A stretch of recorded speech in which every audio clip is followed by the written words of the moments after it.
ప్రభు నామమున మీ అందరికీ నా వందనాలు తెలియజేసుకుంటున్నానండి. అందరూ ఎలా ఉన్నారు? బాగున్నారా? ఈరోజు దేవుని ఆశీర్వాదం చూద్దాము. కీర్తన గ్రంథము 30వ కీర్తన 12వ వచనము. నీవు నా గోనెపట్ట విడిపించి సంతోష వస్త్రము నన్ను ధరింపచేసి ఉన్నావు. యెహోవా నా దేవా, నిత్యము నేను నిన్ను స్తుతించెదను. ఎంత గొప్ప ఆశీర్వాదము దేవుడు మనకిచ్చినందుకే దేవునికి వేలాది కోట్ల అసలు చెల్లించుకుంటున్నానండి.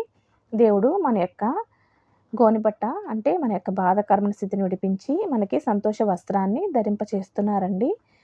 అలాంటప్పుడు దేవుణ్ణి మనం ఎప్పుడు స్తుతించేవారిగా ఉండాలి.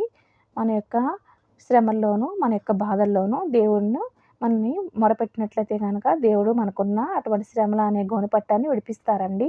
మనకి సంతోషాన్ని కలగచేస్తారు. ఆ దేవునికి వేలాది కోట్ల అసలు చెల్లించుకుంటూ ఇంత గొప్ప ఆశీర్వాదం ఇచ్చినందుకే మనమందరము సంతోషంగా దేవుణ్ణి ఆరాధిద్దాము, స్తుతిద్దాము. అందరికీ వందనాలు. Thank you.